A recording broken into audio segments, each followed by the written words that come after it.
Tony. I'm really keen to hear about, with all the stuff that you went through and all the rejection that you clearly had. Give me some disaster stories. Yeah. Well, definitely. The way I phrase this is I've hit every branch on the way down. It was a very steep learning experience for me from the beginning. I didn't craft a very good story to begin with. I didn't know how to tell my background. I was also very shy about the fact that I was, a non-target student, didn't have experience, and I kind of just, I played that way I psyched myself out basically. And for me, one of my first phone calls, I called a guy and was just telling him about how I wanted to work in finance, and I didn't know which direction exactly I wanted to go, but I wanted to work in investment banking, and I just, kind of outlined that, and he basically called me out. He's like, your story is not very good. You need to work on, these parts. You need to definitely, spell out your background, why you want to do this, and how you are working to get in, and definitely lay these things out more clearly.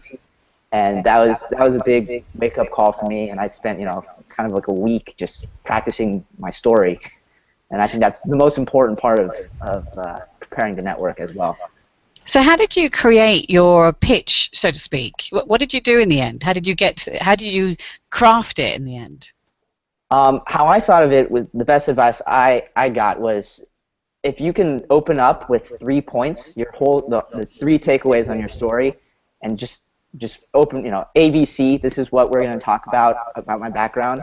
I think that framework really puts, you in the right mindset to craft a good story, because, these guys work incredibly long hours, they work very hard, and don't have a lot of time to, get the takeaways.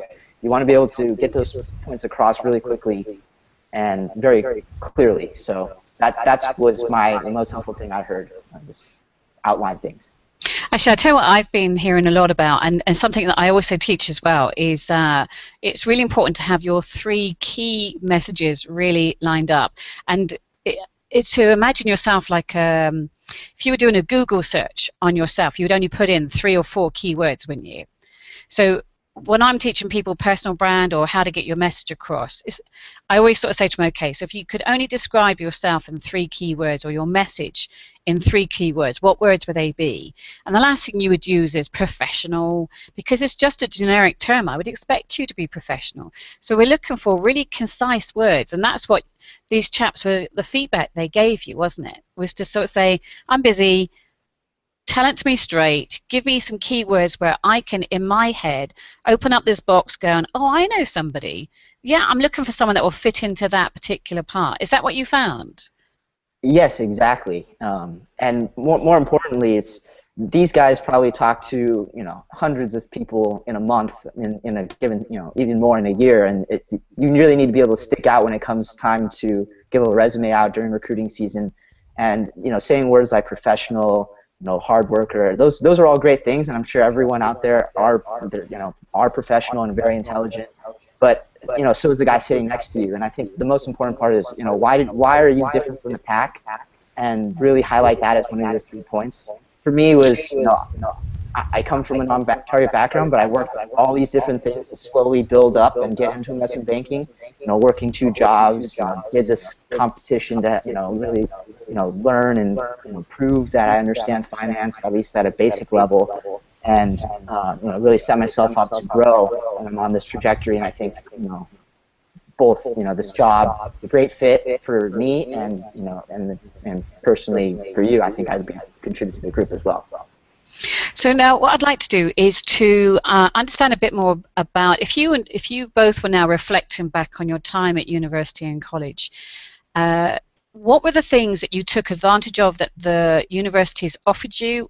And reflecting back on that, what would you have done more of to have helped your transition into your first job a lot easier?